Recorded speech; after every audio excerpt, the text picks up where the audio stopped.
Hey guys, welcome back. If you can read and write in English, but your speaking still doesn't sound the way you hear it in your head, this episode is for you. Exactly. And guess what? Most learners feel the same. They think, I wish I could sound more like a native speaker.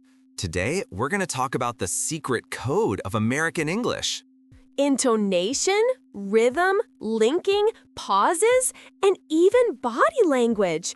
All the things nobody teaches you in textbooks. You know, a lot of people think native-like English is all about pronunciation, but it's not. I wasn't even born in the US. I grew up in Russia and didn't move to California until I was 25. Which means how you sound is something you built, not something you were born with. And that's exactly what we want listeners to understand. It's a skill anyone can learn.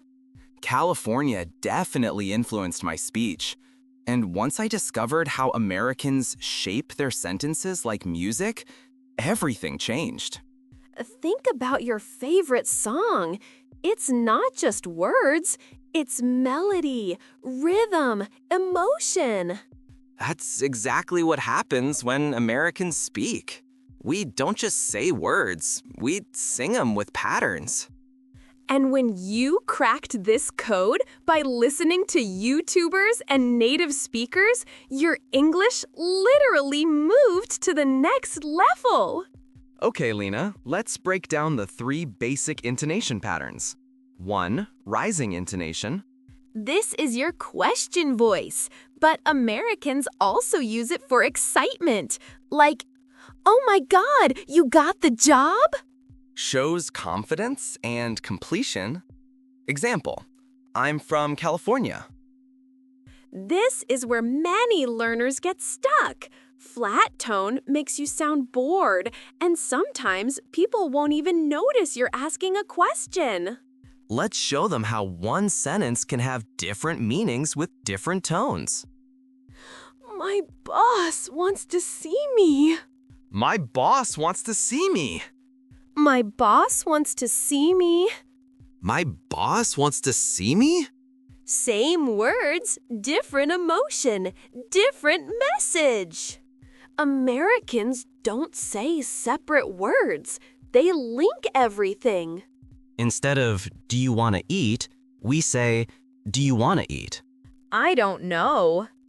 Gonna, wanna, have to. This isn't sloppy English, it's natural English. If 2 words have the same sound, Americans stretch it, not repeat it. What time? What time? Bad dog? Bad dog. And when a word ends with a consonant and the next starts with a vowel, they stick. An apple, an apple. That orange, the dorange. Even though Americans link words fast, they don't rush overall. Exactly. What makes your English powerful is the balance. Fast linking plus strong pauses. Example, I have something to tell you. Pause. I got into Stanford. Or, guess what?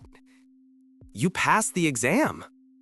In American English, important words take the same amount of time, no matter how many small words are around them. I'm tired versus I'm really very tired. Americans exaggerate. If something is good, it's amazing, awesome, fantastic. And your body language matters too. Open posture, eye contact, natural hand movements. Sounding native isn't. So, sounding native isn't grammar or vocabulary. It's rhythm, music, emotion. If you enjoyed today's episode, make sure to follow the podcast and share it with your friends. If you enjoyed today's episode, make sure to follow the podcast and share it with your friends. And tell us, what part of American English confuses you the most? Maybe we'll make the next episode about it. Lena, Have you ever felt overwhelmed by the idea of starting something completely new, especially a language? Absolutely, Mark. And I think that's exactly how many feel when they consider learning English, especially as a beginner. It can seem like a huge mountain to climb. Exactly. But it's a mountain worth climbing. Let's talk about why English is so crucial today, even for beginners. What's your take on this global importance? Well, English is undeniably the international language of business, science, and technology. Learning it opens up a world of information and communication that's otherwise inaccessible. That's so true. Beyond access, it also significantly boosts career opportunities and travel experiences. Imagine being able to navigate any city or understand a global conference.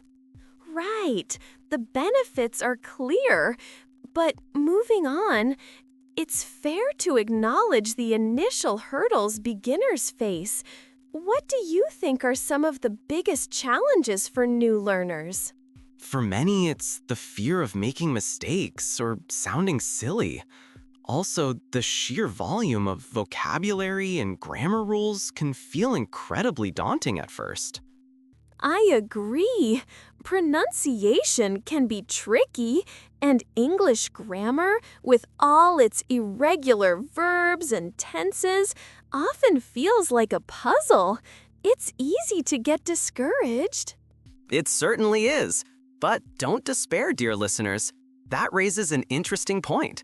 What are some practical, beginner-friendly strategies to overcome these hurdles and actually start speaking? My top tip is to start small and consistently. Don't try to learn everything at once. Focus on basic phrases and common vocabulary that you can use daily. Excellent advice. And I'd add to prioritize listening and speaking from day one. Even if it's just repeating words or short sentences, active practice is key. Absolutely! Make it fun, too. Watch children's cartoons in English, listen to simple English songs, or even change the language settings on your phone to English. Immersion helps a lot. Those are brilliant ideas. There are also fantastic apps and online resources specifically designed for beginners, offering structured lessons and interactive exercises. Utilize technology. And here's a crucial one. Embrace mistakes. They are an inevitable part of learning. Don't let the fear of imperfection stop you from practicing and improving. Couldn't agree more. Consistency truly trumps intensity. 15 minutes every day is far more effective than cramming for hours once a week. So, to sum it up, start small, focus on listening and speaking, use fun resources, embrace technology, and most importantly, don't be afraid to make mistakes and be consistent. Fantastic summary, Lena. Learning English for beginners is a journey, not a race. With patience and persistence, anyone can achieve fluency. Start today. Welcome back to Language Unlocked. Today, we're diving into a topic many English beginners struggle with: reading speed. It's totally normal to feel like you're stuck in slow motion. Absolutely, Mark. That feeling of reading word by painstaking word, sometimes even translating in your head, can be really frustrating. It's a huge hurdle for new learners. So, why does this happen? What are the main culprits behind that slow reading pace when you're just starting out in English? Well, for starters, it's often unfamiliar vocabulary. You're constantly encountering new words, and naturally, that slows you down. Then there's the challenge of new grammar structures. And I'd add that many beginners tend to subvocalize or read aloud in their heads, which limits reading speed to speaking speed. Plus, the habit of translating every single word back to your native language. Those are all excellent points. But the good news is there are definitely strategies to overcome this. So, moving on to solutions, what's the first step for someone feeling stuck? My top tip is to start simple. Grab graded readers, children's books, or articles specifically designed for beginners. The simpler the language, the less overwhelmed you'll feel. That's such a key point. In building on that, try not to translate every single word. Focus on getting the gist or the main idea of the sentence or paragraph. You don't need to know every single word to understand. Precisely. Another helpful technique is to sometimes read aloud. It helps you connect the written word with its pronunciation and can improve your fluency, even if it feels a bit slow initially. And let's not forget about context clues. Learning to guess the meaning of an unfamiliar word from the surrounding text is a powerful skill that speeds up reading significantly. Consistency is vital here. Make reading a daily habit, even if it's just for 10-15 minutes. Regular exposure to English text is truly what builds both vocabulary and reading speed over time. So, to summarize our advice, start with simple materials, focus on the main idea rather than translating every word, practice reading aloud sometimes, and consistently use context clues. Patience is your best friend. Absolutely. Slow reading for beginners isn't a permanent state. It's a stepping stone. With these strategies and consistent practice, you'll see your speed and comprehension improve dramatically. Keep at it. You've got this!